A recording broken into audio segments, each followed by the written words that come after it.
পঞ্চম শ্রেণীর প্রথম সাময়িক পরীক্ষা 2026-এর আজকের ভিডিওতে আমরা ইসলাম শিক্ষা এই বিষয়ের একটা নামকরা স্কুলের প্রশ্ন নিয়ে আলোচনা করব।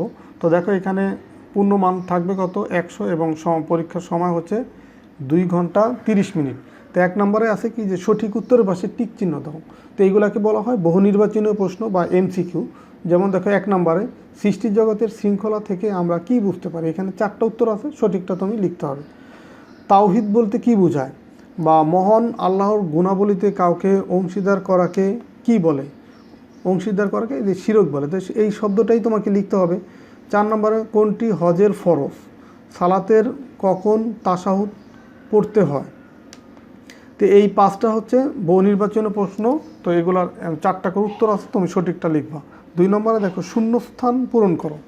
এখানে 5টা আছে, তো 5টা শূন্যস্থানে সঠিক শব্দ লিখে পূরণ করতে হবে। যেমন এক ও অদ্বিতীয় আল্লাহর আদেশেই সৃষ্টি জগৎ ড্যাশ, সালাতের ফরজ কাজগুলোকে dash O dash dash O Arkan বলে। মানে এই ড্যাশের জায়গা বা এই খালি জায়গা শূন্যস্থানে সঠিক শব্দ বসাতে হবে। জাকাতের মাধ্যমে দরিদ্র মানুষের ড্যাশ অসহায় প্রদান করা যায়। সাওম পালনের মূল উদ্দেশ্য হলো ড্যাশ অর্জন করা। কণ্ঠনালীর থেকে আইন ড্যাশ থেকে আইন উচ্চারণ করা হয়, মানে এটা কোথা থেকে উচ্চারণ করা হয় এইখানে সঠিক শব্দ বসাতে হবে। তো এটার জন্য থাকবে হচ্ছে 10 মার্ক 5টার জন্য।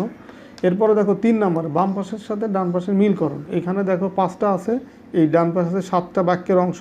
তো কোনটার সাথে কোনটা মিলে সেটা তুমি পড়ে বুঝে মিলিয়ে লিখতে হবে। যেমন কাউকে আল্লাহর সাথে কি করা যাবে, দেখো যে মহান আল্লাহর মহিমা ঘোষণা করেন, এখানে কোনটার সাথে মিলে। দেখো কাউকে আল্লাহর সাথে কোনটার সাথে মিলে সেটা কিন্তু তোমাকে পড়ে বুঝে তারপরে লিখতে হবে। যেমন তাশাহুদ পাঠ করার মাধ্যমে সালাত আদায়কারী কি হয়, কোনটা দেখো মিলে সেটা সম্পর্কে মিলিয়ে লিখতে হবে। তো এখানে এরকম 5টা আছে, তুমি বুঝে এটা পড়বা, এই ডান পাশেরটা পড়বা, দেন বুঝে তারপরে মিলিয়ে দিবা এটা। 4 নম্বর দেখো সংক্ষিপ্ত প্রশ্নের উত্তর দাও। এটা হচ্ছে 30 মার্ক, 5টা প্রশ্ন 30 মার্ক, তার মানে এক একটার জন্য 6 করে থাকবে। যে আমরা সৃষ্টি জগতের শৃঙ্খলা দেহে মহান আল্লাহর সম্পর্কে কি জানতে পারি।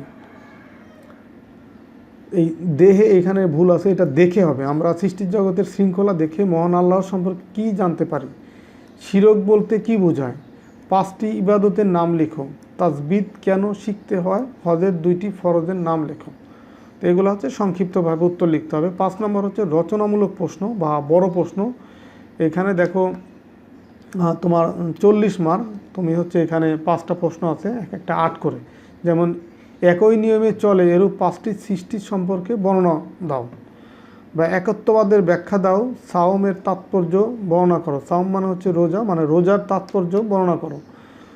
তারপরে ঘ নম্বর আছে জাকাতের গুরুত্ব সম্পর্কে একটি অনুচ্ছেদ লেখো। হজ সম্পর্কে আলোচনা করো। তো এই যে 5টা প্রশ্ন, 5টা প্রশ্নের জন্য 40 মার্ক। তো তোমাদের এই ইসলাম শিক্ষা প্রশ্নও কিন্তু এই টাইপেরই হবে, বা এখান থেকেও তোমরা অনেক প্রশ্ন কমন পাবা। তো ঠিক আছে, সবাই ভালো থাকো, সুস্থ থাকো, কথা হবে পরবর্তী ভিডিওতে। আল্লাহ হাফেজ।